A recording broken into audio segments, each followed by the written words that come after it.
The original Halo trilogy is pretty widely considered to be some of Bungie's finest work, a real masterpiece of the SPF genre, and basically the only reason a lot of people ever bought an Xbox. I would know nothing about that, because before today, I've only ever played like 2 missions of Halo Reach. So logically, I'm going to do away with the main mechanics and purpose of a first-person shooter game and attempt to discover if you can beat Halo 3 melee only. Technically, I should talk about the rules.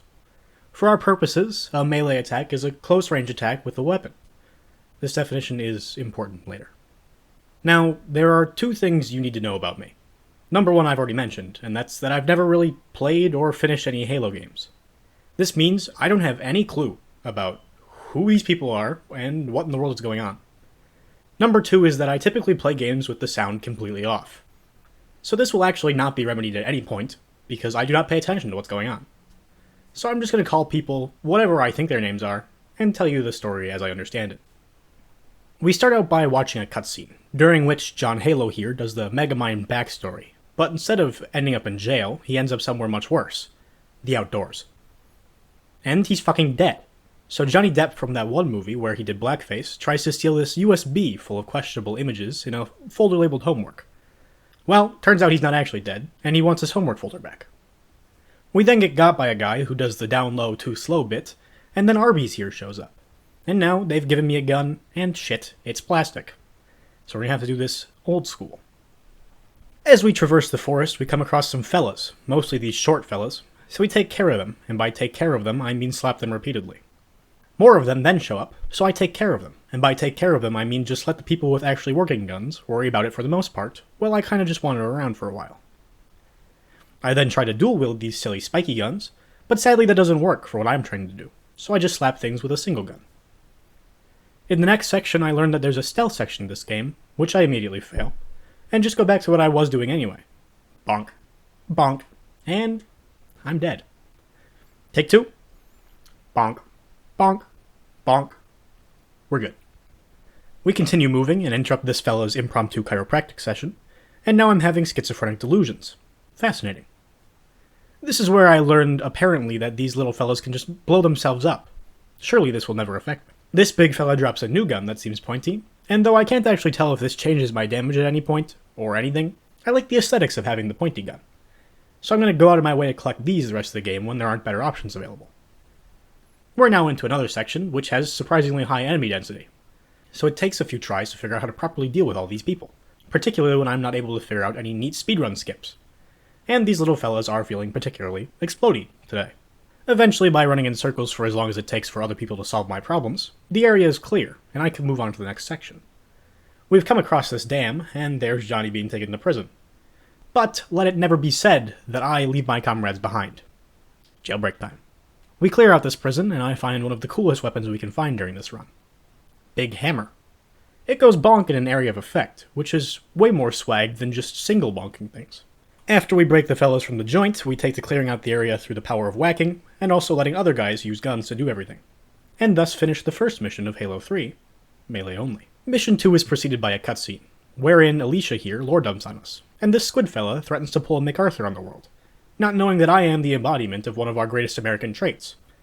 Absolute reckless stupidity. As a result, Alicia sends me off to do something, so I grab yet another gun, and damn it, it's still plastic somehow. No wonder Squid Guy is winning this war. But we continue off, and I just start whacking the first things that I see that don't look human. We move into this open area that is clearly a shopping mall, and clear the shopping mall of aliens, because it is clearly closing time, and I don't get paid enough here to stay after hours. On the way back from emptying the mall of belligerent shoppers, we discover my mortal enemy. There are 2 things wrong with these fellas. They're bugs, already an issue to itself, and they can fly. We can see that Alicia has co-opted one of the classic strategies that the American government has developed over time, planting a bomb in our own installation to further our own purposes. And then Johnny here once again sends me off to save some friendlies trapped by these gorilla fellas, which proves to be problematic, because they have both guns and a hammer, which I want. Eventually, by doing a classic strategy called running like a bitch, I eventually take down their leader and steal his hammer, which allows me to continue onwards in a much more easy fashion. After having another schizo-vision, and then dealing with the goblins in my walls, I reconvene with Arby's. We attack this area, and I kill one of the guys in such a way that he just ends up sitting on the toilet. Me too, dude. There's a bunch more fighting in the area, which results in a lot of dying, and then we're through, and we can take an elevator to see something strange. The gorillas have developed jetpack technology, and the bad news is, I cannot steal their jetpacks.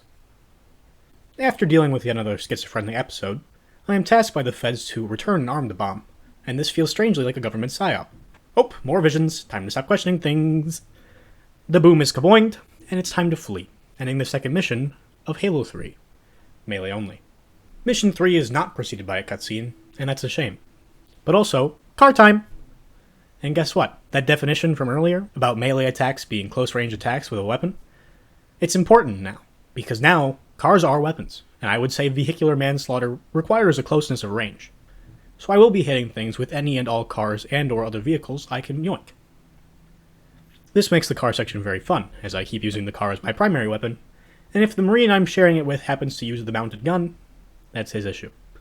Eventually I am forced to abandon my car and spend some time doing normal whacking, but that does just summon more cars. So, we're back to committing crimes. In reality, the real crime here is how bad I am at driving. Eventually I simply rely on an old technique of mine, which I call sprinting past everything that seems unessential. That of course leads to this next segment, wherein a bunch of fellas are blocking the way, and thus I must clear it for my allies. After many deaths, the way is clear, and Mission 3 is over. Melee only.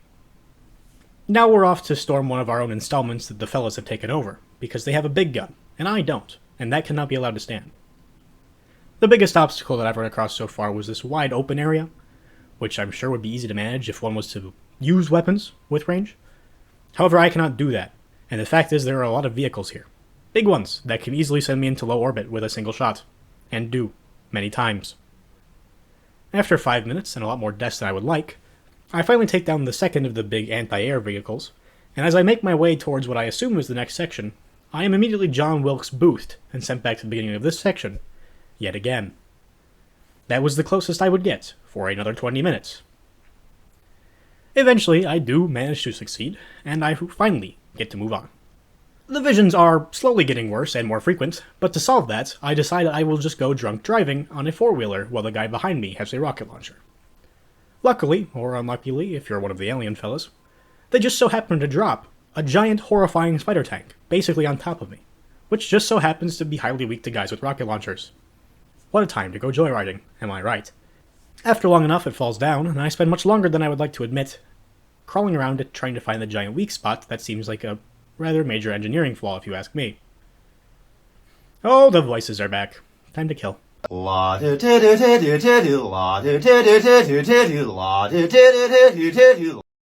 Where am I?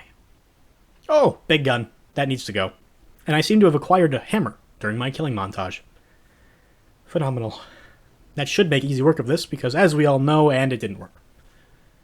Shit. Now what? I spent some time here, jumping, hoping that would work. It did not. Then hoping that the guys here might shoot it, but it seems their union, and blowing up anti-air guns, is not covered in their agreement, so they don't.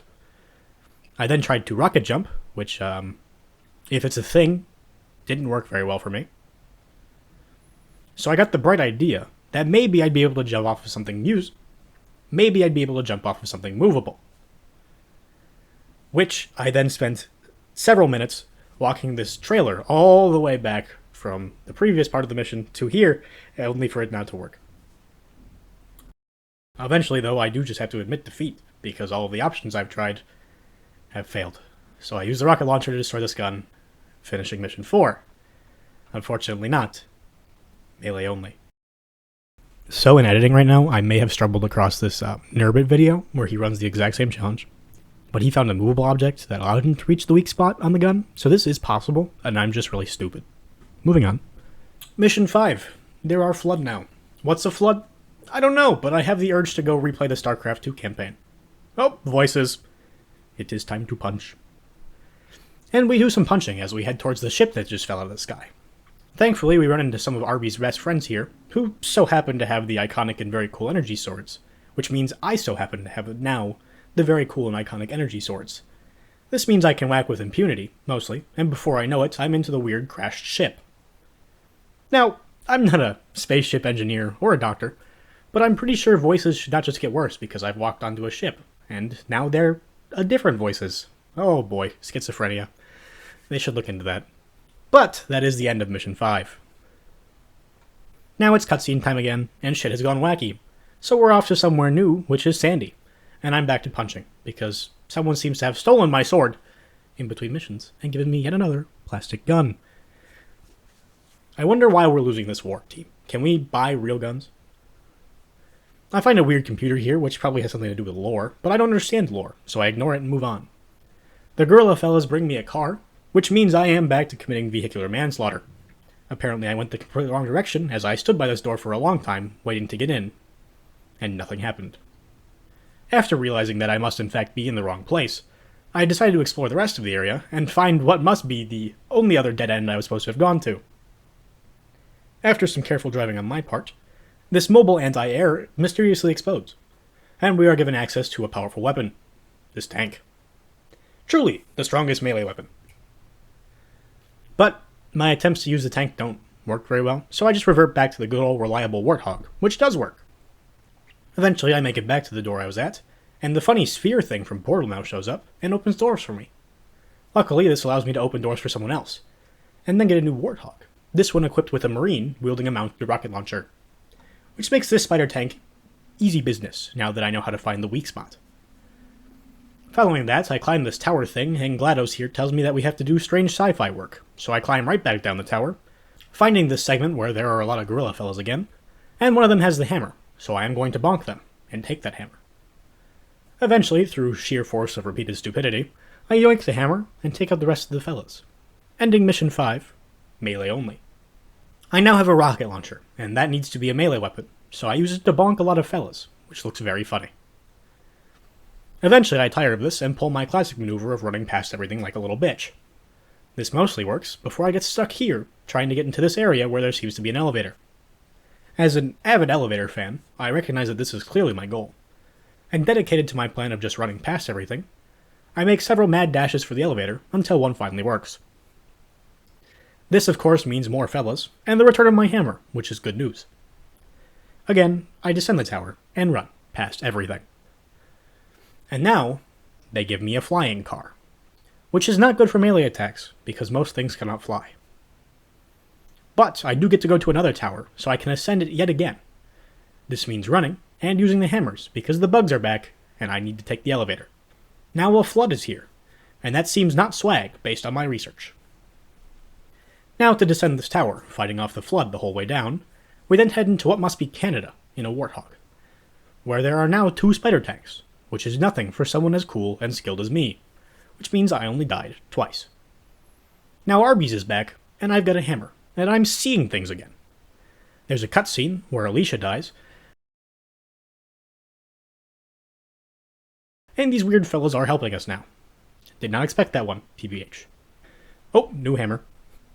And it's time to confront the squid guy, and now there are tentacles. And you know what? It's time to rely on old reliable. Let's run. Oh, the voices are back. This is fun. This weird wall thing floats out of the ground, and the portal cube leaves, meaning that I have beaten Mission 6, melee only. I'm now back on the schizophrenia ship from before, and good golly, there are a lot of swords in this thing. So I can whack and slash to my heart's content, which I do, gleefully.